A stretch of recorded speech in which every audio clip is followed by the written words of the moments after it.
पाकिस्तान के प्रधानमंत्री इमरान खान का संयुक्त राष्ट्र में दिया गया भाषण आजकल चर्चा में है। लोग इमरान खान के प्रोपेगेंडा, उनके एजेंडे और झूठ बोलने की आदत पर बात कर रहे हैं। लेकिन पाकिस्तान की एक महिला संयुक्त राष्ट्र में इमरान के फ्लॉप शो से इस कदर गुस्से में आ गई कि उसने अपने ही प्रधानमंत्री को टीवी पर पागल, बेईमान, मक्कार और ना जाने क्या क्या उपाधियां दे डाली। इस महिला ने तो पूरी दुनिया के सामने इमरान खान को उनकी औकात तक याद दिला दी। महिला ने कहा कि इमरान खान की औकात इस्लामाबाद के मेयर जितनी भी नहीं है। अपने ही प्रधानमंत्री की बेइज्जती करने वाली ये महिला कौन है, जानने के लिए देखिए हमारी ये रिपोर्ट।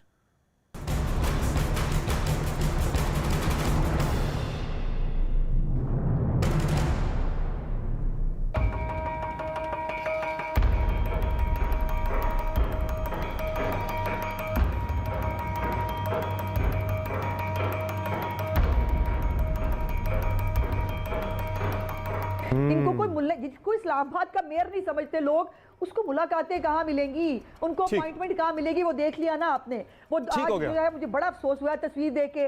बाइडेन और मोदी जो है वो खड़े होकर हंस रहे थे वजीर आजम इमरान खान के ऊपर। एक कह रहा है कि मैंने उसका नंबर ब्लॉक कर दिया, दूसरा कह रहा है मैं उठाता ही नहीं हूँ। Imagine how we feel when we are blamed for the turn of events in Afghanistan. आलम यह है, दूसरों को पर्चियां पकड़ने की जो है वो करते थे और खुद ने एडिटेड प्रॉम्प्टर से लिखी हुई तकरीर पढ़ी है और वो रिकॉर्ड करके जो है वो रिलीज की गई है। फिर भी जो है वो हस्बे आदत, हस्बे रवायत जो है वो बोंगियां मारने से बाज नहीं आए। गलत नहीं कहती हूँ, कसम से ये पागलों का टब्बर है। ये पागलों का जो है ना वो एक कुनबा है जो इकट्ठा हुआ है।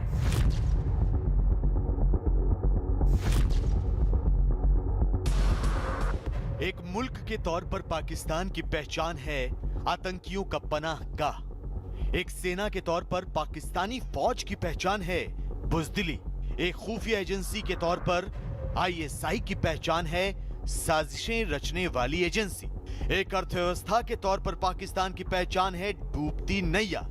और एक सरकार के तौर पर इमरान खान की हुकूमत की पहचान है नाकामी। लेकिन शायद इतना सब कुछ ही काफी नहीं था पाकिस्तान को पूरी दुनिया के सामने शर्मसार होने के लिए। शायद इतना सब कुछ ही काफी नहीं था पाकिस्तान को पूरी दुनिया के सामने अपनी छीछा लेदर कराने के लिए। तभी तो खुद पाकिस्तान के वजीर आजम ने कमान संभाली और संयुक्त राष्ट्र जनरल असेंबली में रिकॉर्डेड स्पीच दी, जिसमें उन्होंने ना सिर्फ इस्लामोफोबिया पर ज्ञान भगारा, भारत के बारे में दुष्प्रचार फैलाने की कोशिश की, कश्मीर में आतंकवाद को जायज ठहराया, अफगानिस्तान के मुद्दे पर अमेरिका को ही घेरने की कोशिश की और तो और इंसानियत के दुश्मन तालिबान के लिए समर्थन जुटाने की कोशिश करते नजर आए। There is only one way to go.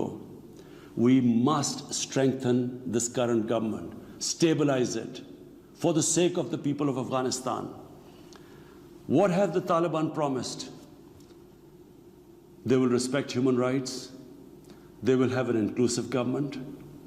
They will not allow this soil to be used by terrorists.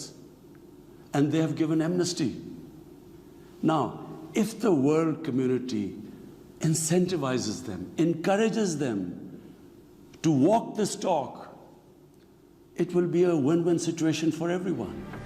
करीब 25 मिनट की अपनी रिकॉर्डेड स्पीच में इमरान खान ना सिर्फ बेगानी शादी में अब्दुल्ला दीवाना बनते नजर आए, बल्कि झूठ बोलने के मामले में वर्ल्ड रिकॉर्ड भी बना डाला। कभी अमेरिका के पूर्व राष्ट्रपति रोनाल्ड रीगन पर झूठ बोला, कभी मुजाहिदों पर झूठ बोला, कभी पश्तूनों को लेकर झूठ बोला, तो कभी तालिबान पर झूठे दावे किए। President Ronald Reagan invited them to White House in 1983, and according to news items, he compared them to the founding fathers of the United States.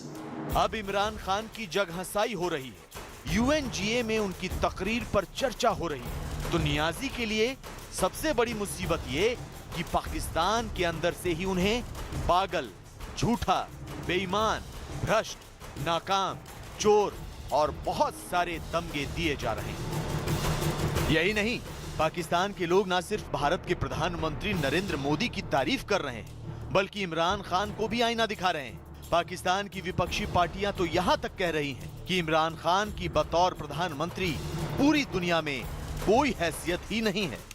आपको देखिए, जब मुझे तो पहले तो मेरी ख्वाहिश है कि अल्लाह करे कि दुनिया जो है वो इस्लामाबाद के मेयर से ज़्यादा इमरान खान की औकात जो है वो समझ ले, तो वही पाकिस्तान के लिए बहुत होगा। तभी तो हमें भुगत रहे हैं जो सब कुछ हो रहा है। हमारे साथ कश्मीर के इशू पर जो है वो सलामती काउंसिल का इजलास बुलाने के लिए मेंबर नहीं होते, वहाँ पर रेजोल्यूशन फाइल करने के लिए मेंबर नहीं होते। सलामती काउंसिल के अंदर जो है वो जब अफगानिस्तान के ऊपर बात होती है, ये खुद घर बैठ के स्टेक होल्डर है, लेकिन इनको बुलाया नहीं जाता, इनको पूछा नहीं जाता, इनको साथ बिठाता कोई नहीं। और आज UNGA के अंदर जो है वो सारी दुनिया जो है वो मिल रही है, सरबराह मुमलिकत मिल रहे हैं, वो एक दूसरे के साथ तबादला ख्याल कर रहे हैं, अपने मुल्क की खारजा पॉलिसी स्ट्रेंथन कर रहे हैं। हमारा वज़ीर आज़म घर बैठ के जो है खान साहब को जाना चाहिए था खुद अमेरिका, हमें तो कुछ समझ में नहीं आ रहा हम कहाँ जाएं। खुद अमेरिका जाना चाहिए था खान साहब को। देखिए वो अपने वो इसलिए जाना चाहिए था, वो नहीं जा सके बिकॉज उनको साइड लाइंस पे कोई मुलाकातें नहीं मिली। इनको कोई जिसको इस्लामाबाद का मेयर नहीं समझते लोग, उसको मुलाकातें कहाँ मिलेंगी, उनको अपॉइंटमेंट कहाँ मिलेगी, वो देख लिया ना आपने। वो आज जो है मुझे बड़ा अफसोस हुआ तस्वीर देख के, बाइडेन और मोदी जो है वो खड़े होकर हंस रहे थे वजीर आजम इमरान खान के ऊपर। एक कह रहा है कि मैंने उसका नंबर ब्लॉक कर दिया, दूसरा कह रहा है मैं उठाता ही नहीं हूँ। बात यहाँ खत्म नहीं होती, बल्कि बात यहाँ से शुरू होती है। पाकिस्तान मुस्लिम लीग नवाज की नेता अज़मा जाहिद बुखारी ने इमरान खान को भारत के प्रधानमंत्री नरेंद्र मोदी से सीख लेने की नसीहत तक दे डाली। अज़मा ने कहा कि नरेंद्र मोदी ने यूनाइटेड नेशन जनरल असेंबली में अपनी मातृभाषा हिंदी में भाषण दिया, जबकि इमरान खान उर्दू में ना बोलकर अंग्रेजी झाड़ने लगे। ये उर्दू का झंडा लेके वो निकले हैं ना। अंग्रेजी जुबान को कुछ अर्सा पहले उन्होंने महीने 2 महीने पहले एक बहुत बुरी और मतलब वो कॉम्प्लेक्स और फलाना वो उन्होंने साबित किया था, मैंने किया था। और उन्होंने कहा पूरे मुल्क में जो है वो हर जगह ये जबान इस्तेमाल होगी। मोदी ने आज कर ली ना हिंदी में तकरीर, तो फिर ये जो उर्दू जबान का चैंपियन है फिर ये भी उर्दू में कर लेता तकरीर, अगर वाकई वो बढ़िया के प्रॉम्प्टर पर ज़ाहिर अंग्रेजी में लिखी हुई थी तो वो उसी में करनी पड़नी। अज़मा जाहिद इमरान खान की खाल उधेड़ती रही, टीवी पर बैठकर अपने मुल्क के वजीर आजम का कच्चा चिट्ठा खोलती रही। और बेचारे इमरान खान शायद ये सोच रहे होंगे कि उन्होंने UNGA में तकरीर किस मनहूस घड़ी में की। लेकिन आपको ये जानकर हैरानी होगी कि पाकिस्तान की विपक्षी पार्टियां इमरान सरकार की तालिबान नीति से भी इत्तेफाक नहीं रखती हैं। वो भी जानती हैं कि संयुक्त राष्ट्र में तालिबान की पैरोकारी करके इमरान खान ने कितनी बड़ी भूल की। जो इतने ज्यादा तालिबान के और अफगानी हुकूमत के जो ये खुद से ज्यादा बने हुए हैं स्पोक्स पर्सन, इन्होंने कहाँ से इनको ये पता चला पूरी दुनिया अभी जो है वो तालिबान के ऊपर उनके ऊपर रिजर्वेशंस है और उनकी जो पॉलिसीज हैं उसके ऊपर पूरी दुनिया जो है वो एक स्ट्रिक्ट आय रखे हुए है। ये मौसूफ जो है वो चले हैं उनको उनकी जो है वो वकालत करने, और दूसरी तरफ अफगान कमांडर कह रहा है कि ये सिलेक्टेड है, ये हमें ना बताएं। पाकिस्तान के प्रधानमंत्री इमरान खान ने जो लिखी हुई स्पीच पढ़ी, अब उसी को जरिया बनाकर पाकिस्तान की विपक्षी पार्टियां उन्हें घेर रही हैं, जबकि पाकिस्तान के पत्रकार भी इमरान खान की आलोचना कर रहे हैं और उनकी स्पीच पर सवाल उठा रहे हैं। गौर से सुनिए पाकिस्तान के वरिष्ठ पत्रकार सलीम सफी क्या कह रहे हैं। देखिए, एक तो पहली जो हुआ, जो मेरी मालूमात है, इन्होंने ये तकरीर जो वहाँ पे हुई 2 दिन पहले रिकॉर्ड की थी। हालांकि कल यानी जिस दिन उसकी स्पीच हो रही थी उस दिन सुबह उनको ISI हेडक्वार्टर में अफगानिस्तान के लेटेस्ट सिचुएशन पे ब्रीफिंग उनको मिलनी थी। तो एक तो मेरे ख्याल में उनको उस ब्रीफिंग के बाद तकरीर करनी, अपनी रिकॉर्ड करनी चाहिए थी। इसलिए मैं भी हैरान था कि जो दूसरी साइड से हम सुनते हैं अफगानिस्तान के बारे में कुछ और होता है और जो कल उनकी तकरीर में था तो वो कुछ और था। इसमें दो राय नहीं कि पाकिस्तान की विदेश नीति, कूटनीति और रणनीति अपने आप में हास्यास्पद है, लेकिन पाकिस्तान के विपक्षी दलों, वहां के लोगों और पत्रकारों को इतनी मिर्ची क्यों लगी? वो अपने ही प्रधानमंत्री को रुसवा करने पर आमादा क्यों हैं? तो इसके पीछे वजह है अमेरिका की भारत से बढ़ती दोस्ती, बाइडन और मोदी के बीच की केमिस्ट्री और संयुक्त राष्ट्र में भारत की हुंकार, जिसे पूरी दुनिया ने सुना और सराहना भी की।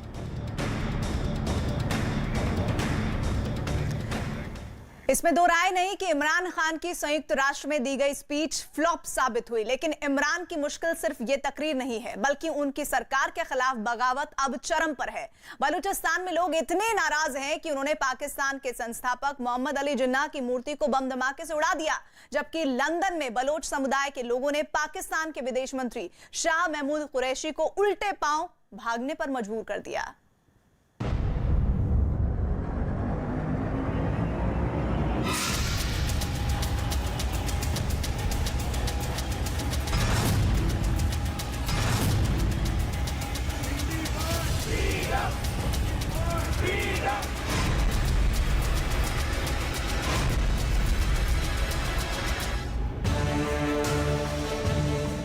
आज से करीब 3 साल पहले की बात है। पाकिस्तान की सियासत में जैसे सुनामी आई और जनता ने एक क्रिकेटर को मुल्क का शहंशाह बना दिया।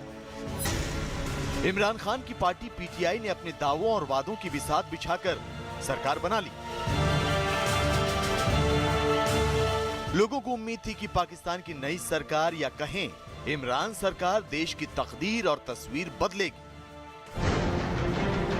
इमरान खान रियासत मदीना का अपना वादा पूरा करेंगे, लेकिन आज वही लोग इमरान खान को गालियां दे रहे हैं। आज वही लोग इमरान खान को कोस रहे हैं। देखिए कितनी गैर संजीदा बात हुई। कहते हैं मैं ऐसा मंसूबा ला रहा हूं जिससे कोई भूखा न सोए। ये बात मुझे नहीं करनी थी, लेकिन वुज़रा के लिए हर जगह कोई ऐसा मंसूबा लाने की जरूरत है जिससे वजीर खाए कमाए। लेकिन ऐसी संजीदा जगह पर भी इस कदर बेहुदा, विद ऑल ड्यू रिस्पेक्ट, मजाक। पाकिस्तान की इमरान सरकार हर मोर्चे पर नाकाम नजर आ रही है। फिर चाहे बात अर्थनीति की हो, विदेश नीति की या फिर कूटनीति की। आलम यह है कि पाकिस्तान में सरकार नाम मात्र की है। ना तो इस सरकार से देश संभल रहा है और ना ही अर्थव्यवस्था। ऊपर से बगावत का शोर इतना कि इमरान खान की रातों की नींद हराम है। ये तस्वीरें बलूचिस्तान प्रांत की हैं। जी हाँ, वही बलूचिस्तान जो लगातार सुलग रहा है। वही बलूचिस्तान जहां चीन के खिलाफ लोगों का गुस्सा बढ़ता जा रहा है। वही बलूचिस्तान जहां पाकिस्तान की सरकार और सेना से लोगों की नाराजगी चरम पर है। यही वजह है कि अब बलूचिस्तान की आवाम पाकिस्तान की हर इबारत को मिटा देना चाहती है, हर मुजस्सिमा तोड़ देना चाहती है, फिर चाहे वो पाकिस्तान के कायदे आजम मोहम्मद अली जिन्ना के याद में ही क्यों न बनाई गई। पाकिस्तानी अखबार डॉन की रिपोर्ट के मुताबिक पाकिस्तान की सरकार ने ग्वादर में मरीन ड्राइव इलाके में इस साल मोहम्मद अली जिन्ना की एक मूर्ति लगाई थी, लेकिन कुछ विद्रोहियों ने इस मूर्ति के नीचे बम लगा दिया और बाद में उसे उड़ा दिया। बम इतना शक्तिशाली था कि जिन्ना की मूर्ति पूरी तरह से तबाह हो गई।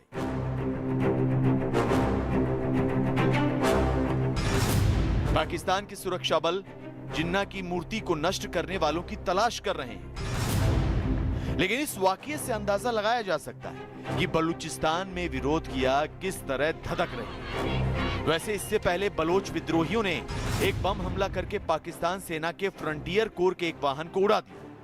बलूचिस्तान से आपको अफसोसनाक खबर दें, बलूचिस्तान का जिला है हरनाई, वहां पर एफसी के काफिले पर हमला हुआ है। इसमें 4 सुरक्षा कर्मी मारे गए और 2 जख्मी हुए। बताया जा रहा है कि ये हमला शनिवार को हारनाई जिले के खोस्त इलाके में हुआ। इस हमले की जिम्मेदारी पाकिस्तान में प्रतिबंधित बलूचिस्तान लिबरेशन आर्मी ने ली है। आज बलूचिस्तान से जो तहरीकें उठी, आज बलूचिस्तान में बीएलए बन गई, बीएलए बन गई, लोगों की महरूमियों का अंदाजा करें। जहां से सुई गैस, जहां से गैस निकल रही सुई से वहां गैस तक नहीं पहुंचाई जा सकी। पहला जो विमेन यूनिवर्सिटी बनी बलूचिस्तान में वो 2005 में बन रही है। सर आज भी बलूचिस्तान खुद मुख्तियार नहीं है जनरल साहब, आज भी वहां इलेक्टेड मेंबर कुछ नहीं कर सकता।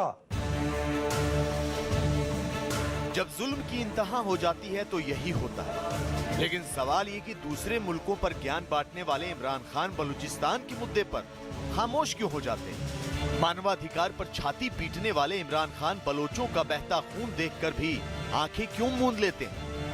अपनी सेना को दुनिया की सबसे बेहतरीन फौज बताने वाले इमरान खान उसकी बर्बरता को ढकने की कोशिश क्यों करते हैं। क्या इमरान खान की सरकार गूंगी बहरी है या फिर उसका एजेंडा सिर्फ दहशतगर्दी का प्रचार प्रसार और हिंदुस्तान से अदावत है।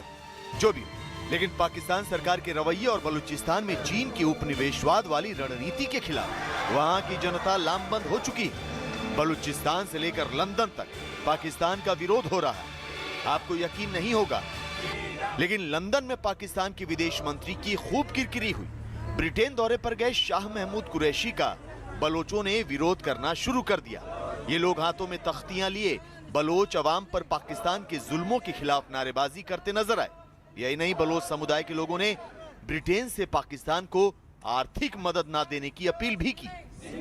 We are protesting against Pakistani Foreign Minister Shah Mahmood Qureshi's visit to UK. We are here to tell Prime Minister Boris Johnson and the international community they don't trust Pakistan. Whatever is happening in Afghanistan, the basic reason for the destruction of Afghanistan is Pakistan. Pakistan has its own Afghanistan, it's in its own backyard. संयुक्त राष्ट्र में भारत के खिलाफ दुष्प्रचार करने की कोशिश करने वाले इमरान खान अपने देश में तो घिरे हुए हैं ही, अब विदेशों में भी पाकिस्तान की डरावनी हकीकत के पर्चे बांटे जा रहे हैं। बलूचिस्तान से ताल्लुक रखने वाले तमाम लोग पाकिस्तान का कच्चा चिट्ठा खोल रहे हैं। ऐसे में अगर पाकिस्तान पर प्रतिबंध लगा दिए जाएं तो हैरत नहीं होगी। अमेरिका और दूसरे शक्तिशाली देश पाकिस्तान पर शिकंजा कसने लगें तो समझिए चीन की इस कॉलोनी के बुरे दिन शुरू हो गए।